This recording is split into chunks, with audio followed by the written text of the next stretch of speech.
जय हिंद, वंदे मातरम साथियों। आज हम पढ़ेंगे रंध्र या स्टोमेटा। इससे जुड़े जितनी भी तथ्य हैं सबको समझेंगे।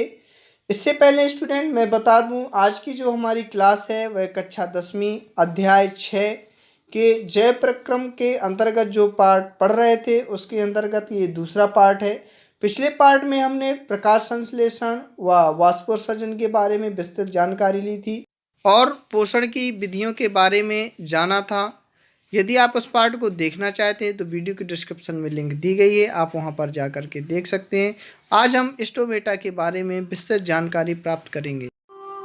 चैनल को लाइक, शेयर, सब्सक्राइब जरूर करें। स्टोमेटा या रंध्र क्या है, तो सबसे पहले हम इसकी परिभाषा जान लेते हैं। तो ये क्या होता है स्टोमेटा? पत्तियों की निचली सतह में वायु व जलवाष्प के आदान प्रदान के लिए कुछ विशेष प्रकार की अति सूक्ष्म छिद्र पाए जाते हैं, जिन्हें क्या कहते हैं? रंध्र या स्टोमेटा कहते हैं। स्टूडेंट, हम आपको बता दें कि जैसे इस प्रकार से ये आपकी पत्ती हो गई, ये ठीक है, ये पत्ती हो गई। तो ये क्या होता है, इसकी जो निचली सतह में यहाँ पर कुछ इस प्रकार से रंध्र पाए जाते हैं। ये क्या करते हैं? गैसों का आदान प्रदान करते हैं।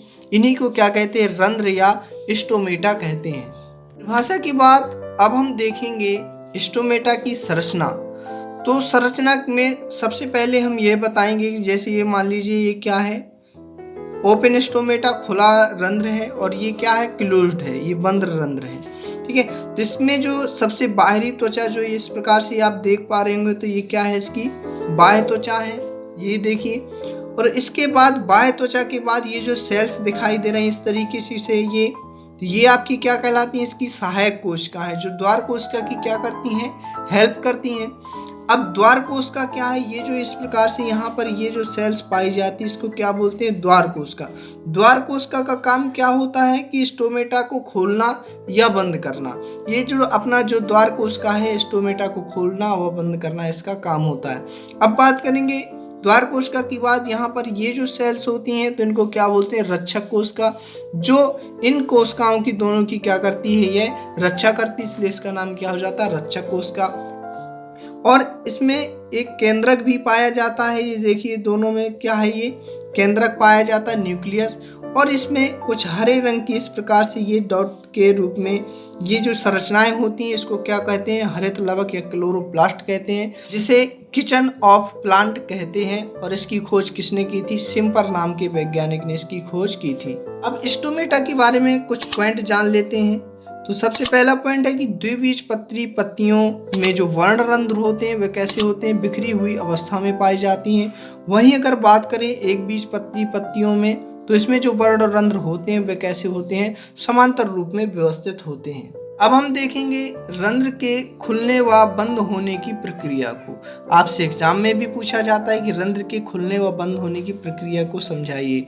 आप आसानी से समझें, आपको बेहतर समझ में आएगा। तो हमने आपको जब संरचना देखी थी तो उसमें बताया था कि रंध्र के खोलने व बंद करने का काम किसका होता है? द्वार कोशिका का होता है। इसी द्वार कोशिका के माध्यम से रंध्र खुलता व बंद होता है। तो आप यहाँ से समझेंगे कि जब प्रकाश संश्लेषण की क्रिया के दौरान क्या होता है, जब जड़ें जो होती हैं जल को अवशोषित करती हैं, ठीक है, तो केवल 2% भाग ही जल का यूज किया जाता है। बाकी जो जल होता है वो क्या होता है? वाष्प के रूप में बाहर निकल जाता है। तो ये जो जल है, तो जल निकलेगा कैसे? जब जल अंदर जाता है, ठीक है। तो स्टोमेटा क्या, ये जो द्वार कोशिकाएं हैं, जो आपकी ये जो द्वार कोशिकाएं हैं, ये क्या होती हैं? फूल जाती हैं। और जब कोशिकाएं द्वार कोशिकाएं फूल जाएंगी तो स्टोमेटा क्या हो जाता है? रंध्र जो होता है अपना खुल जाता है। ठीक इसके विपरीत आप देखेंगे कि जब ये जल बाहर निकल जाएगा, ये जो जल है आपका, ये जब बाहर निकल जाएगा तो ये जो द्वार कोशिकाएं हैं, तो द्वार कोशिकाएं क्या हो जाएंगी? सिकुड़ जाएंगी। और जब द्वार कोशिकाएं सिकुड़ जाएंगी तो रंध्र क्या हो जाएगा? आपका बंद हो जाएगा। अब ये जो खुलने व बंद होने की प्रोसेस है, तो जो खुलने की प्रोसेस है तो वो कब होती है? दिन में होती है। कब होती है? कब? जब प्रकाश संश्लेषण की क्रिया होगी तभी तो ये प्रोसेस होगी, और इसमें क्या होगी? CO2 की आवश्यकता होगी। परंतु जब रंध्र बंद होता है तो इसमें CO2 की आवश्यकता नहीं होती। इस प्रकार से आप इनकी जो खुलना व बंद होने की प्रोसेस होती है। देखेंगे रंध्र के कार्य क्या होते हैं, क्या वर्क करता है। तो हमने देखा कि ये जो रंध्र होता है तो प्रकाश संश्लेषण के दौरान क्या करता है, गैसों का आदान प्रदान करता है। क्या करता है, हमने देखा था किन गैसों का करेगा, ऑक्सीजन का करेगा और कार्बन डाइऑक्साइड का। इन गैसों को क्या करता है, इन गैसों का आदान प्रदान करता है। कार्बन डाइऑक्साइड लेता है, ऑक्सीजन छोड़ता है। अगला फर्क है कि हमने देखा था कि वाष्पोत्सर्जन क्रिया के दौरान जो जल का वाष्प के रूप में जो जल निकलता है वह किसके द्वारा किया जाता है, स्टोमेटा के द्वारा ही यह काम किया जाता है। परंतु यहाँ आपको ये भी जान लेना आवश्यक है कि गैसों का जो आदान प्रदान है वह केवल पत्ते स्टोमेटा के माध्यम से नहीं होता, बल्कि तने, जड़ व पत्तियों की सतह से भी होता है।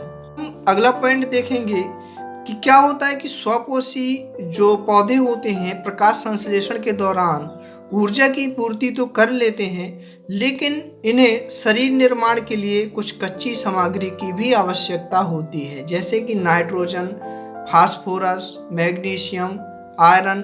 ये जो सभी तत्व हैं ये क्या होते हैं, मिट्टी से प्राप्त होते हैं। यहाँ पर ये देखेंगे ये जो पौधों के लिए जो नाइट्रोजन तत्व है यह बहुत ही आवश्यक तत्व है, जिसका उपयोग प्रोटीन तथा अन्य यौगिकों के संश्लेषण में किया जाता है। ठीक है, और ये जो जीवाणु होता है उसके माध्यम से नाइट्रोजनीकरण की प्रोसेस की जाती है।